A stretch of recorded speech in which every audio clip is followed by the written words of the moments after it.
Hello friends, welcome to பிரிசியாட்ஸ். இன்றைக்கி சேமியா பால் பாயாசம் எப்படி வைக்கலான்னு பார்க்கலாம் வாங்க. சேமியா பால் பாயாசம் வைக்க தேவையானது நம்ம சேமியா 2 கப்பு சேமியா எடுத்து வச்சுருக்கோம். பால் 1/2 லிட்டர் பால் காய்ச்சி ஆற வச்சு வச்சுருக்கோம். முந்திரி பருப்பு, திராட்சை எடுத்துருக்கோம். ஏலக்காய் பொடி பண்ணி வச்சுருக்கோம். 2 கப்பு சுகர் எடுத்துருக்கோம். ஜவ்வரிசி 1/2 கப்பு ஜவ்வரிசி எடுத்து வச்சுருக்கோம். நெய் கொஞ்சம் எடுத்துருக்கோம். வாங்க செய்ய. இப்போ நம்ம குக்கரை அடுப்பில் வச்சு 2 ஸ்பூன் நெய் விட்டுருக்கோம். நெய்யில் நம்ம எடுத்து வச்சுருக்கிற ஜவ்வரிசியை போட்டு லைட்டாக வறுத்துக்கலாம்.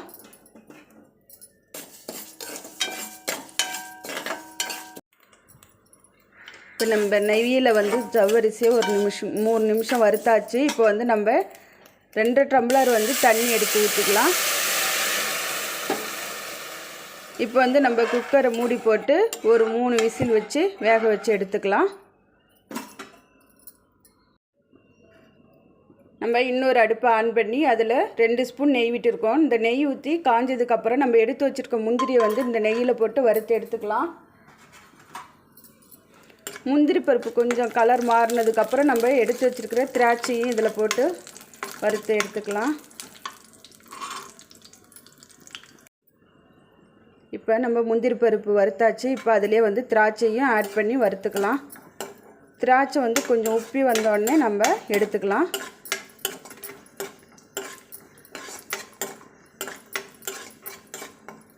இப்போ முந்திரி திராட்சை நல்லா வறுத்தாச்சு. இப்போ நம்ம இதை வெளில எடுத்துக்கலாம்.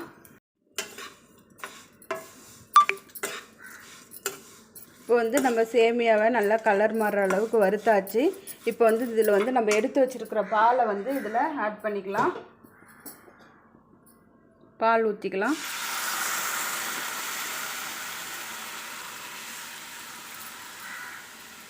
பால் ஊற்றினதுக்கப்புறம் நம்ம சேமியா நல்லா வேகணும். வெந்ததுக்கப்புறம் நம்ம ஜவ்வரிசியை இதில் சேர்த்துக்கலாம். சேமியா சீக்கிரம் வெந்துடும், அதனால தான் நம்ம இப்படி செய்கிறோம். ஜவ்வரிசி வேகிறதுக்கு கொஞ்சம் லேட் ஆகுதுனால நம்ம குக்கரில் அதை வேக வச்சுருக்கோம். விசில் விட்டு வச்சுருக்கோம்.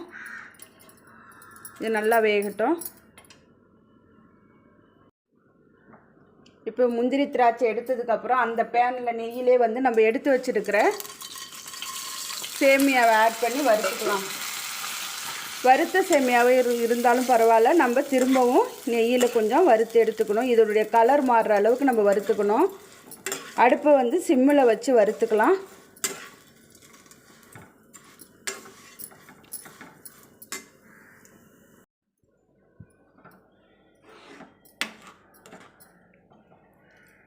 அப்பப்போ நம்ம இதை கிண்டி விட்டுட்டு இருக்கணும், இல்லைன்னா அடி பிடிச்சிரும். சேமியா அடியில் போய் தங்கி அடி பிடிச்சிரும். இப்போ சேமியா வெந்துருச்சான்னு பார்க்கலாம். இன்னும் வேகலை, இன்னும் கொஞ்சம் நேரம் வேகணும். சேமியா வெந்ததுக்கப்புறம் நம்ம வேக வச்சு வச்சுருக்கிற ஜவ்வரிசியை இதில் ஆட் பண்ணிக்கலாம்.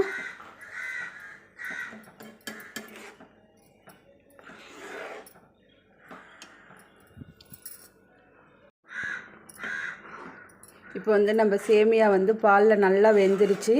இப்போ நம்ம வேக வச்சு வச்சுருக்கிற ஜவ்வரிசியை இதில் ஆட் பண்ணிக்கலாம்.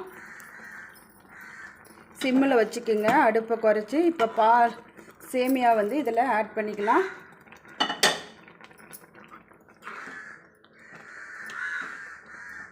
சேமியாவில் இப்போ நம்ம ஜவ்வரிசி ஆட் பண்ணியாச்சு. இப்போ இது கொஞ்சம் திக்காக இருக்குது. நம்ம இன்னும் கொஞ்சம் இதில் தண்ணி கொஞ்சம் ஆட் பண்ணிக்கலாம்.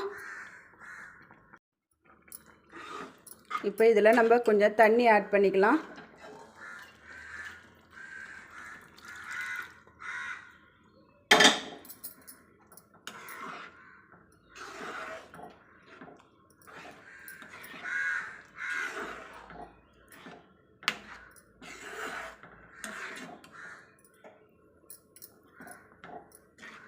இப்போ நம்ம இதில் சுகர் ஆட் பண்ணிப்போம்.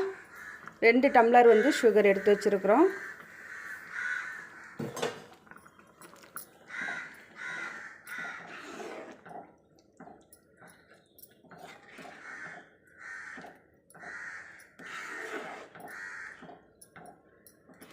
சுகர் நம்ம போட்டிருக்க சர்க்கரை நல்லா கரையணும்.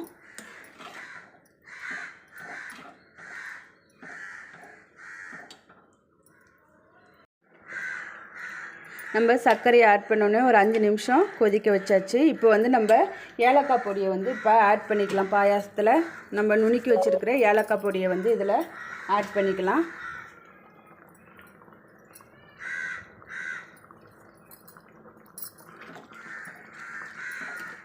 அப்புறம் நம்ம நெய்யில் வறுத்து வச்சுருக்கிற முந்திரியும் திராட்சையும் இதில் பாயாசத்தில் ஆட் பண்ணிக்கலாம். அவ்வளோதான், பாயாசம் ரெடி. நீங்களும் இதை ட்ரை பண்ணி பாருங்கள். தேங்க்யூ.